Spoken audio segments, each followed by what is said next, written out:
wouldn't it be cool if there was a foundation for the luxuries in life too, where it's like for the people who are never going to A, be able to take the time off, B, afford the thing, or even like feel the freedom to give themselves permission to spend it on that thing. We're vacationing. We're in a big like villa together where there's 2 rooms. So we're all in the same place. We have a 7 o'clock tea time to play golf. He says, I'll meet you out there at 6 o'clock in the morning. I'm out in the living room waiting for him, looking at my watch. It's 6 o'clock. It's 6:01. He's not out in the living room where he said that he would be. He is so punctual that I swear to God, the first thought that went through my head is, Jay died in his sleep. Because to me, it was more likely that he had died in his sleep than that he was 1 minute late to be where he said he was going to be. And he came out at like 6:02, and I felt like an idiot and told him the story.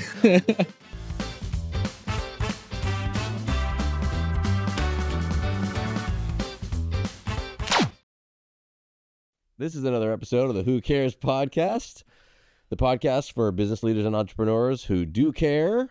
I'm Jeff Jekyll. I'm Jay O'Brien. You missed a great event on Saturday, and we're really upset about it. Wilder, I told him to bring you. He loves when we mention him.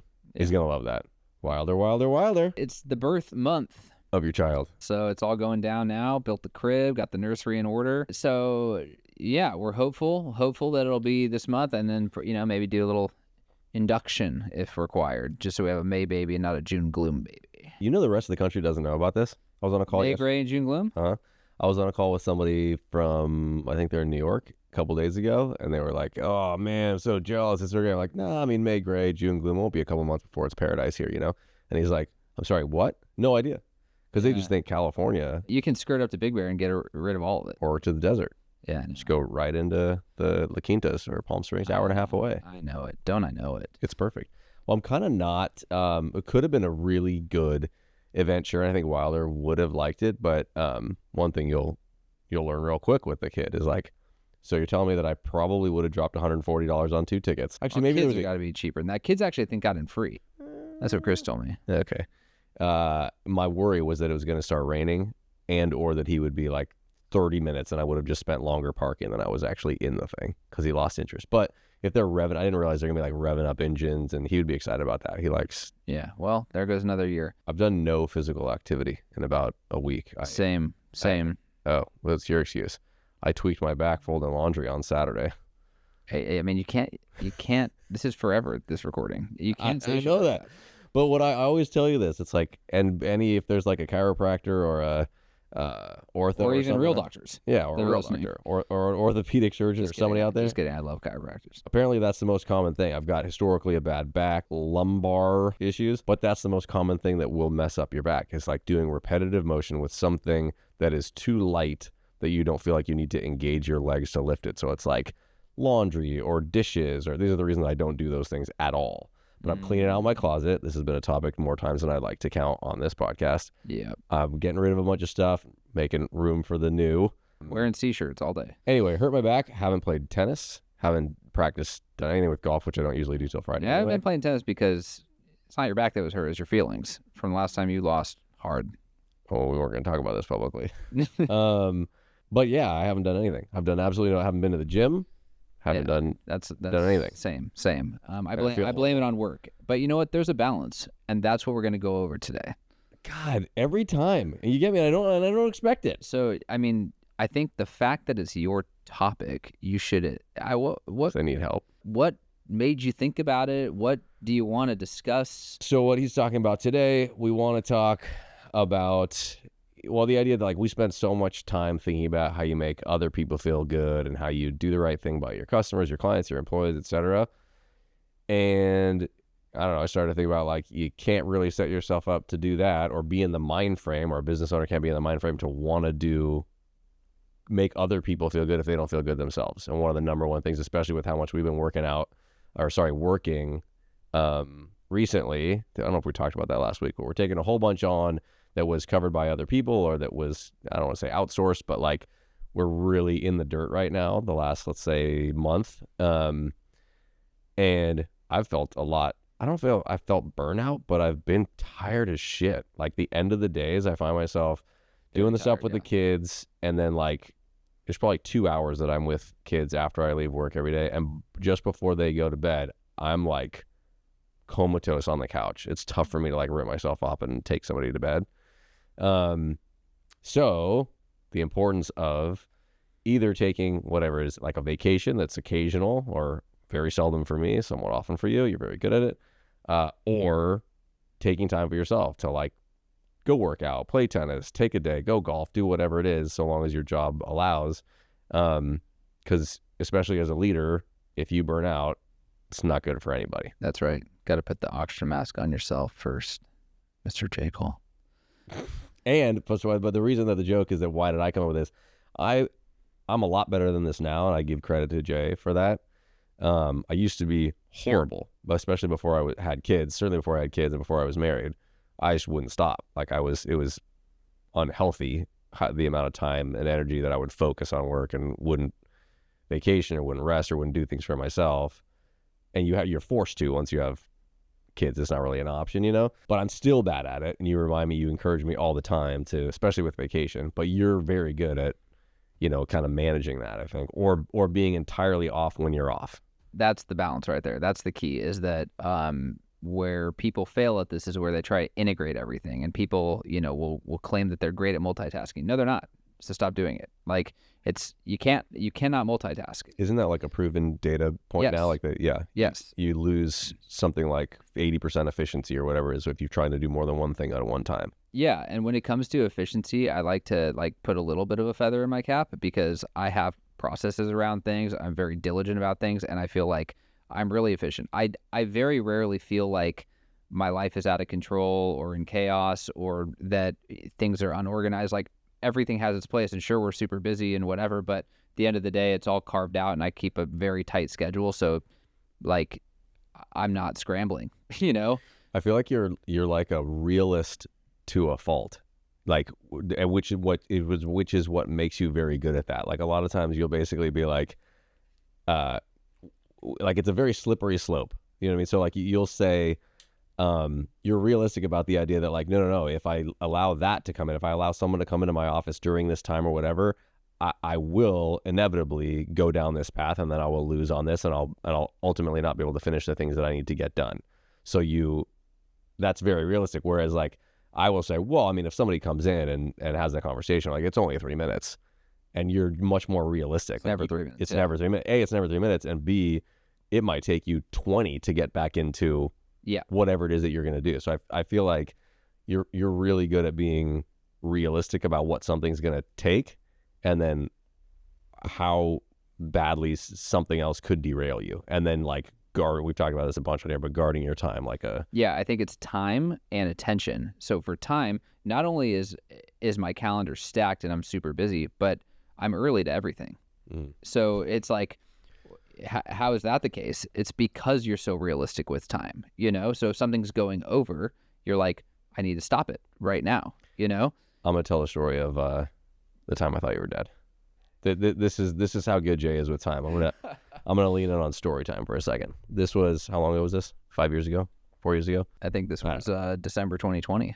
This is wild that he knows this type of thing. So we're vacationing locally. We're staycationing with our wives. We're in a big like villa together where there's 2 rooms. So we're all in the same place. We have a 7 o'clock tea time to play golf that morning. He says, meet you out here at 7 a.m. No, the tea time's not at 7. Oh, sorry. The tea time's not at 7. I'll meet you out there at 6 o'clock in the morning, whatever it is. I'm out in the living room waiting for him, looking at my watch. It's 6 o'clock. It's 6:01. He's not out in the living room where he said that he would be. He is so punctual that I swear to God, the first thought that went through my head is, Jay died in his sleep. I've lost my best friend. I've got to run the company without him. Ash is going to wake up in a little bit. She's going to be hysterical. Because to me, it was more likely that he had died in his sleep than that he was 1 minute late to be where he said he was going to be. And he came out at like 6:02, and I felt like an idiot and told him the story. But like, that is how on time. Just knee deep in Google of like looking for partners and things like that. I mean, I wasn't. What are you doing? This was before we had like He-Man insurance. It was awful. And then last 2 weeks ago, something happened. Your calendar got screwed up. We were in a meeting and you weren't there. And it was like 7 minutes late. And I knew you were alive, but I told that story immediately to Cam. I'm like, Yeah. Something is horrible. Because anytime something that happens like that, I never come in. I'm like, oh, sorry, I'm late. I come in and they're like, why are you late? I'm like, what are you talking about? And then I actually had it or thought it was a different time or whatever. Yeah. So time is of course critical to stay efficient, but also attention, because the work-life balance, when people try and like interweave the two, that's where things go haywire. Like you gotta block out the time that's for work and block out the time that's for family. Obviously, you know the boundaries that I have set for this. Sure. And it's like when I get, and I mean, right now, my phone's face down, your phone's face up. So it's like you're allowing yourself to be distracted. I don't care what's happening on the other side. If my house is burning down, they better call 911 because I'm not going to look at it, you know? Granted, that could change with kids. But like you have things set in place where you have your VIP numbers or whatever, the ones they call twice, then your phone, whatever, have some redundancies in place. But the same way we were talking about that Slack channel that we have internally for any like emergency issues, and we're like trying to protect someone's time in the company, we're like, stop looking at that channel. Like you need someone else looking at that channel, and if and only if you need to get involved, you'll be pinged differently. Yeah. Otherwise, you're always going to be monitoring that channel and you'll never be in deep work ever. There's like a problem channel and then a 911 channel and a really 911 channel and then there's like the bat line. It's like and then there's the bat line. Have you seen the Simon Sinek thing where he talks about the phone? Like where he talks about the phone up on the table, phone down on the table, any of that? I think so. I think he says just don't even bring the phone in the room. Yeah. It's actually super powerful because he's like on stage talking to people and he's talking about what the effect of the phone has. And then he doesn't look at it. He picks up the phone like this and he's just talking to the crowd like this. And he's just saying, I'm saying the same thing to you. Nothing has changed except for, do I now feel like the most important thing in the room? Do you now feel like the most important thing in the room to me? And like instantly you feel in yourself, you're like, no. And he goes, and people try to put their phone down, you know, upside down, whatever. The phone's still there. Yeah. It feels totally, which is wild. So maybe next time I go to dinner, I'm just going to go to the hostess stand and be like, hey, can I leave this up here? Can you store this for me? Can you charge it? They're like, this has a full battery. I'm like, I know, that's not the point. Yeah, and I just keep it on ice. Okay, so the premise, though, there is essentially saying when people use the term work-life balance, I think most people think of it like, I can juggle both of these things at the same time. And what you're sort of saying is work-life balance literally means if you're working 100%. If you're lifing. And it's not just work and life. It's like go deeper inside of work. Like you're in your office working on something and then someone pops in, has a question for you. You're still working, but that's a distraction. That's not what you were working on.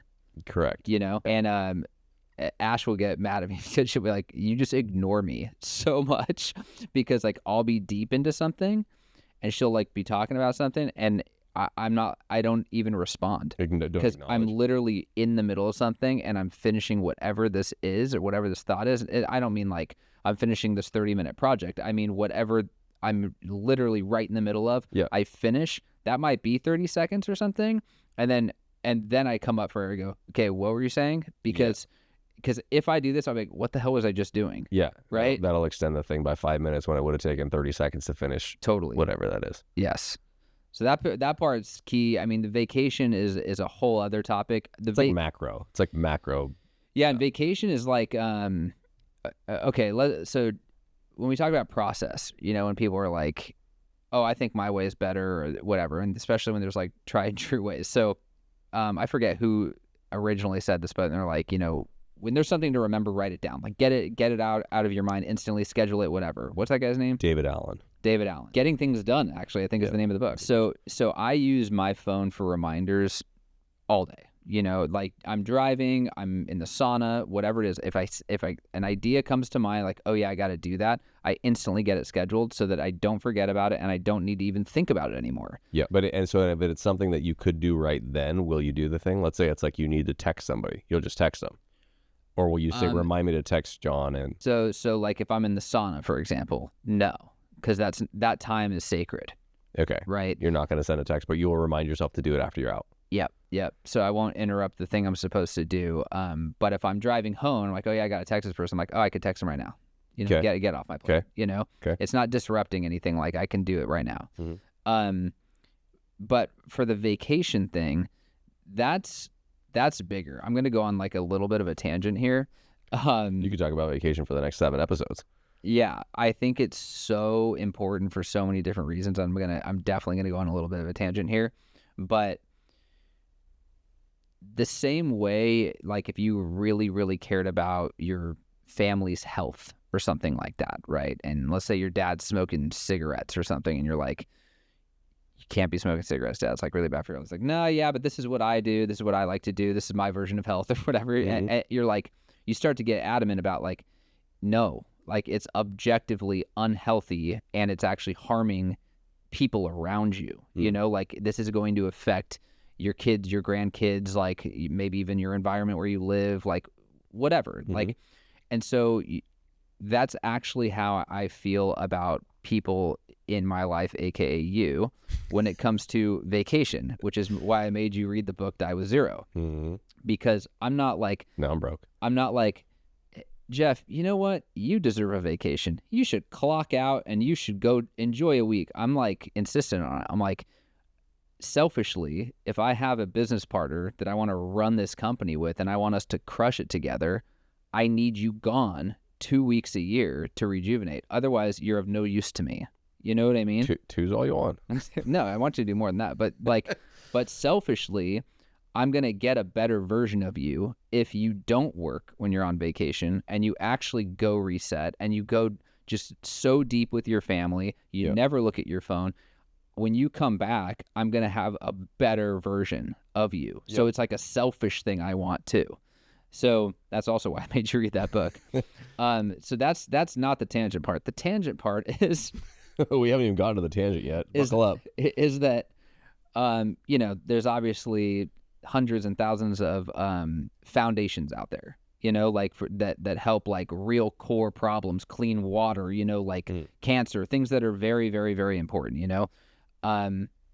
We have the luxury of choice, you know. I forget where I read this recently where they talk about I think it was a consumer mindset or something like that. And they basically said, like, if you're a consumer, that means that you're a level above pure necessity. It means that you have a choice of things you purchase with like limited resources, your money. You're saying you have the financial freedom to do things besides just what keeps you alive. Yeah, I'm pretty sure the term was just like consumer as you know it.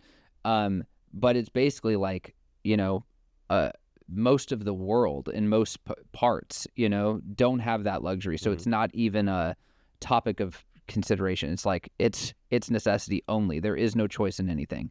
Well, here we have the luxury of that choice. So obviously these core foundations that take care of things that are incredibly important and like life-saving and whatever, great. There's so many of those, right? And there's really no end to that because you'll never solve all those problems, and you should. But what I would love to do one day is have a foundation for vacations. And here's why. Vacation Foundation? Yeah. Named it. There's I mean, so obviously there's a huge bucket of people that in this world, right, globally, that like can't get clean water, and then go a step up, don't know where their next meal is coming from, so on and so forth. And I believe like tons of foundations covering that, not like it's the problem solved or anything like that, but separate from all of that, separate from necessity, I'm talking specifically people who, you know, have worked to the bone their whole lives, you know, like grinded out 3 jobs. Like, I think of people like, you know, my mom or, you know, friends' parents that we have. And there's, the list goes on, but where you just go, you know, above and beyond all just basic necessity, I believe every human deserves to feel what it's like to be pampered, like to feel what it's like to have a day, a week, whatever of freedom, of like, I can let my guard down. I can go enjoy this thing. I can be waited on. You know, I can get a pool chair and they're coming out with fresh towels. Like, I think every single human on earth deserves that. Now, obviously that's unrealistic, but it'd be pretty great if there were almost like grants for that kind of thing, right? Where you could say the person who's worked in the factory 35 years, 40 years, and they're retiring now, and like they're living on a fixed income. You're like, you know what? You've been chosen. You know, you're going on this insane trip. But when you're talking about the foundations that are like for basically, you know, folks that don't have much of anything at all, what your point is to say, generally when people do things for others, like you're acknowledging that like you got to solve those things first, or that like this is clearly applicable to people who have the freedom of choice or who are a step above that in terms of like their means or whatever. But you're still saying it doesn't mean that it's any less important for those people to experience this. That was your point. and even saying it's not less important, like, well, okay, yes, it's less important, right? But like, I guess what I'm saying is, you probably grew up the same way, where it's like, I'd ask my mom for something or whatever, and she'd say, no, why? Because you don't need it, right? Like, and it's like, you're right, I don't need it. But then there is a component of, I just want it. Sure. You know what I mean? There's lots of things in my life that I don't need, but I want.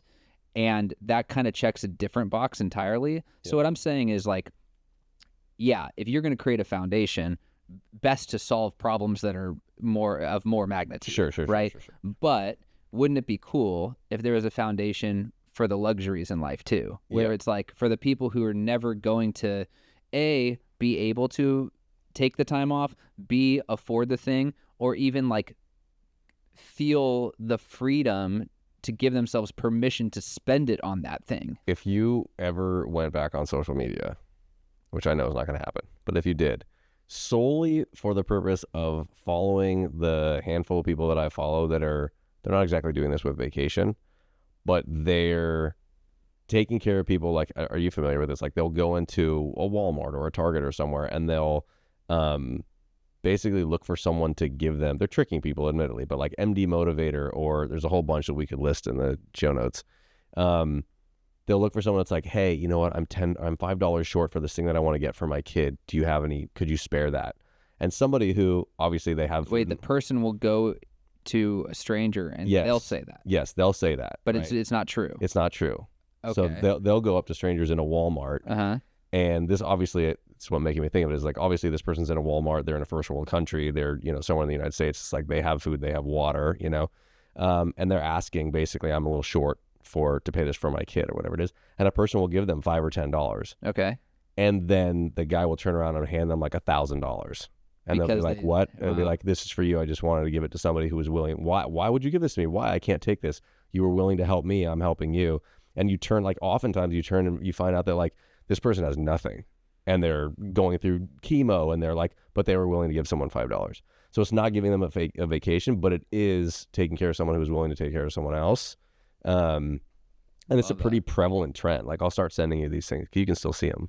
Depends. Not if it's a story or something, but if it's a static post, sometimes it'll let me see it. I'll start sending you those. But like, it's the same idea. It's essentially somebody who has, more than somebody without food and water, but they don't have enough to take it. They're not taking a vacation. Yeah, totally. That'd be a really cool thing. Yeah, I think it's important. So, I mean, again, a little bit of a tangent, but rewinding it back for the work-life balance thing, and really for anything in life, is to block those times and to say, like, this is going to be the time I'm doing this. And even, phone down, sure, it's like, symbolizing that there's still a phone here whenever I get it. But like, when I go to dinner and the phone's face down, I think that also sends a message to the people I'm having dinner with. For sure. It makes me feel like a dick. Just now I turned it over. But people are like, oh, dude, the guy doesn't even give a shit what's happening in his life, because he's here. This is real life right now. Little do they know it's no different because your ringer's not on. It's not on vibrate, and you wouldn't know if someone was calling you anyway. That's true. Only if I'm looking at the phone will I know if someone's calling. So explain the why you feel like that makes you better. Like, I'm only valuable if I'm willing to take, or if I take that time off. Like, when you come back from a vacation, what do you feel differently, or how does it energize you, or is it also like, for me, I find like there's only been a couple of times, admittedly, where I completely checked out, and I guess this is not completely checked out because there's things that I will still think about. It's not necessarily like issues with the business, because I'm not actively like working on things, but I'll gain perspective for how I feel about like where we are as a business, or where I am in life, or where we're headed, or that kind of thing. It's like more of a macro view that you can never get when you're actually here.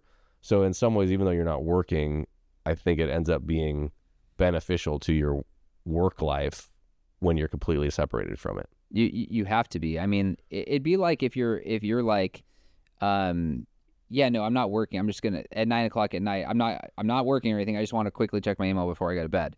you're like, I'm not going to do anything though until the morning. You're like, doesn't matter what you're going to do. You just like infected your brain with work. Yeah. You know? Ooh, sorry. Tangent. That's another thing that you're really good at that I've learned from is, you said to me actually just recently, maybe it was about when you were on vacation. If I'm not in a place to actively, where I want to actively start responding to things, then it makes absolutely no sense to check until then. Do you know what I mean? Like, because a lot of times I'll check at a time knowing there's no way I'm going to actually like engage with something. Like on the golf course is a pretty good example. Like, but it'll bother you now. But now it'll bother me. Yeah. But for me, sometimes it's bothering me not knowing if there's something going on. So I got to get rid of that. Yeah. Well, that's interesting because that I can absolutely relate to that. It's like, if you check and there's nothing going on, well, now I can really relax. Yeah. I totally get that. Yeah. But it's also like the kiss of death because it's like checking that channel in Slack all the time. Like, I'm just checking to make sure there aren't emergencies. Well, like you're revved up in high gear 24/7 now because you're always checking, you know?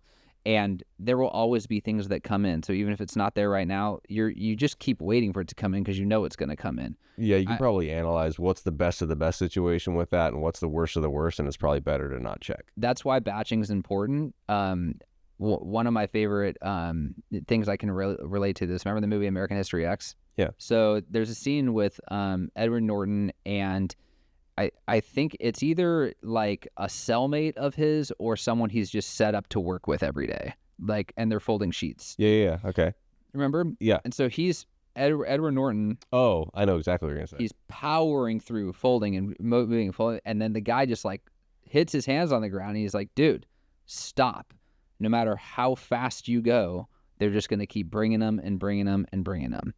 And that's the same with your to-do list. That's the same with your emails, same with Slack. So you might as well give yourself permission to unplug and let that stack up and then batch take care of it later. Yeah.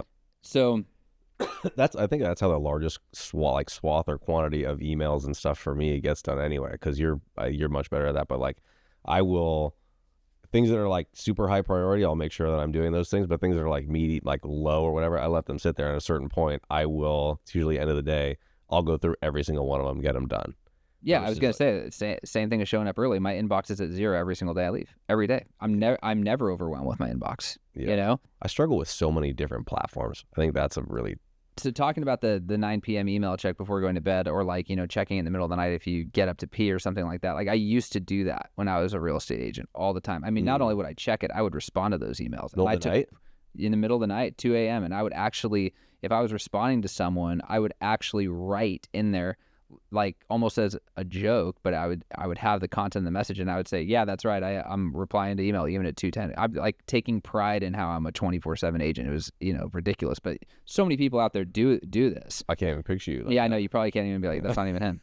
But, were you brand new? Yeah. Okay. Like you said, like if someone distracts you from this, it's going to take you X amount of time to get back into this. Or if you're on the golf course and you check a message and you're like, well, shit, now I can't stop thinking about that thing and I'm trying to enjoy golf. It's like the two worlds are bleeding together. It's never going to work out. Yeah.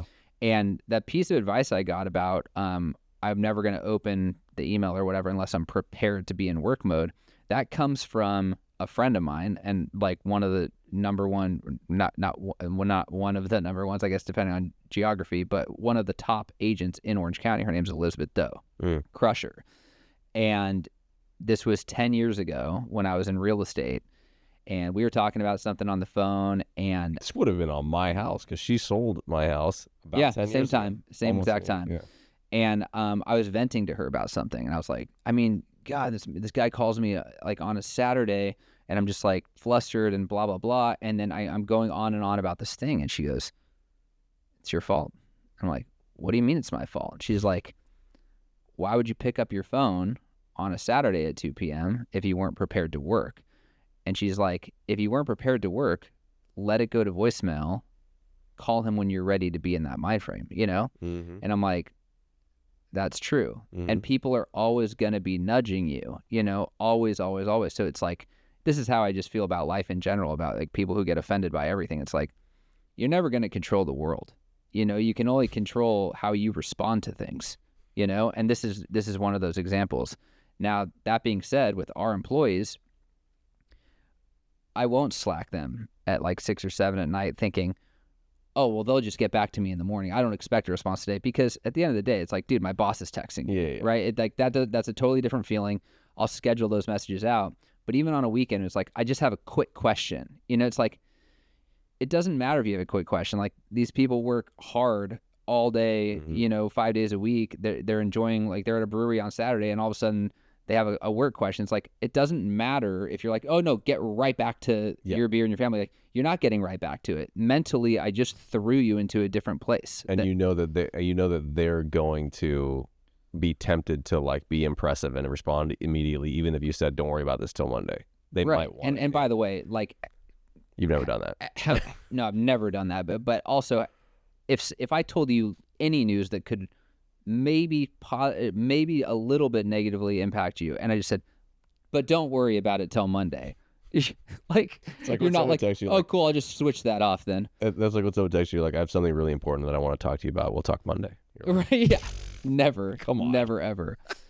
So, I mean, hopefully this was helpful. I mean, I don't know if there's any other tips and tricks or things to go over. No, I think the topics of productivity and work-life balance kind of bleed into each other, because essentially, if we're saying work 100% when you're working, live 100% when you're living, don't let the two bleed. Don't pretend that you can kind of like commingle these things and do them both 50%.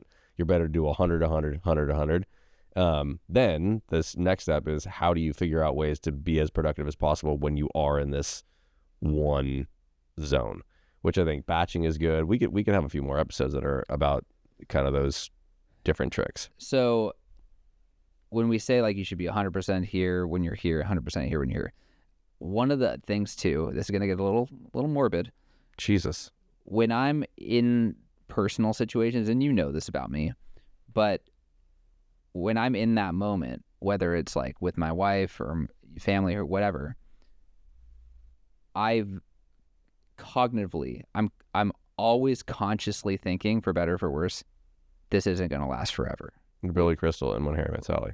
I don't remember that. You don't? No. He's like, you think you're, what's the word that he uses? It's not morbid. It's not, but like he's fixated on death. He literally tells her, when I get a new book, I read the last page first just in case I die before I finish it. I do remember that line, yeah. But anyway, to me, that's always been like a really refreshing like way to look at things, because you're constantly reminded, like, if someone close to you or even remotely close to you in your life passes away, it instantly jars you, where you're thinking like, you reevaluate your own life instantly, sure. Right? And it's almost refreshing, because you're like, oh my God, I have a second chance, right? Right? Like, that's how you feel. Yeah. So I've always been like obsessed with, the idea of death, because it's constantly this refresher of what matters, or more importantly, what does not matter. Something about it you've said is like comforting to you. Not death, but something about like the idea of this may never. To me. Yeah. And I guess here's an analogy, and maybe you can relate to this, or maybe you can't, but like, I'm obsessed with old movies. Yeah, I've heard this one, and yes. I love old movies. I mean, not only because it's like nostalgic and whatever, but I mean, go back to like the 50s or whatever, Sunset Boulevard, whatever. You can be wrapped up in this movie for 2 hours, where you're like, the story's incredible, the acting's great, the music's wonderful, like all these things. And then you go on IMDb and you're like, the person who wrote this script is dead. Mm-hmm. The cinematographer's dead. Everything. The actors are dead. The musicians are dead. They're all gone. The life is over. They all lived super, super stressful lives. I mean, this person who wrote the script probably spent years writing it and trying to sell it, and the producer putting it together. And like, everyone had the same redlining stress level problems that we have every single day. Mm-hmm. And it's over now. It's all done. Like, it's just a blip of time. No one cares anymore. No one remembers most of those people in those films. It's all over. And the reason why that's comforting to me is because, as stressful as things might get, this is all pretend. Like, this is all just play. Enjoy the time you're here. We're all just like living on this rock that's hurling through space, that kind of thing. Yeah, it's just one moment at a time. That's all it is. And it's like, one day the lights are going to go out and no one's going to remember you. That's just the reality of it. Well, starting at the end of this month, there's going to be a whole line of lineage of people that are going to remember you. No, it won't be a whole line of lineage. I don't know my dad's dad. Yeah, I don't know. I'm I mean, it interested. stops at great for sure. It stops at great. Yeah, they don't remember you directly, but their stories, they hear you. I have zero stories about my great grandparents. Zero. Like, but You need my father-in-law to do some research. yeah, but you know what I mean. I do. That to me provides reassurance because as serious as today might be for this, that, and whatever, it's just not. It's like 100-year view on this too shall pass. I think maybe this is more bite-sized to digest. Years ago, probably 10 years ago, I bought a 1-line-a-day journal. For those of you who don't know what that is or what that is, it's basically a small little journal that has 5 segments on it. Each little segment has maybe 3 or 4 lines on it. It's designed to be a particular day of a particular year. So on one page, you're seeing 5 years, right? So today I would write May 1st, 2025. I'd say how I was feeling. I would always put how I was feeling in there, what happened that day and whatever. So, when I was in real estate, oh my God, couldn't sleep last night. This deal that's falling apart with such and such a client, and like also have this going on with this, and I would just write down whatever I was feeling. Well, I would do that every single day.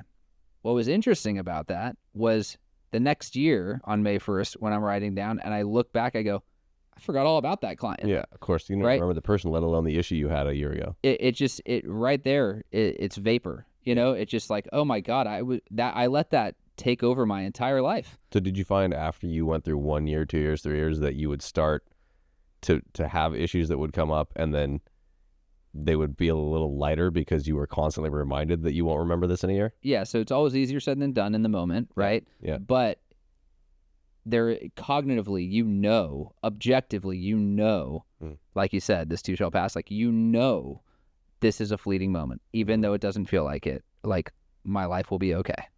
It's going to be super interesting to see how any of these things change for you with kids.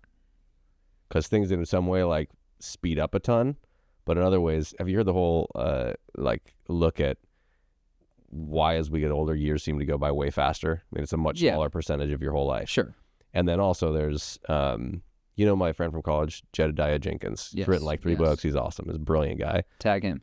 Yeah. He was, he did a post recently and it was basically about his belief that when you're a kid, you're trying new things all the time. Everything is new. So that's why life feels like it's really slow and like you're really sinking into it and like, taking a bite out of everything. And then as you get older, like naturally you get into a routine. So only the breaks in routine are things that kind of remind you that you're alive or feel like that. And those are like the goalposts that make that kind of like signify the passing of time.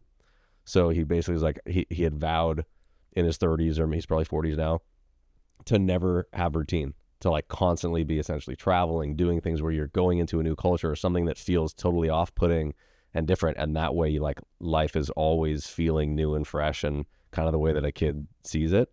It'll be interesting to see, because with your kids, you like kind of see it through their eyes a little bit. I don't know. It'll be interesting to start seeing like how that changes those perspectives. Okay, so that wraps up another. I like it all, dude. All right, guys. We'll make sure you smash that like smash the like button. Take a vacation. Tell us about give tips and tricks. Send us. Give us some stuff. Tell us what you do. Some comments going. Let's get some. Let's get some engagement. Yeah, like, subscribe, ring the bell. Let's get some engagements. And that's it. That was it.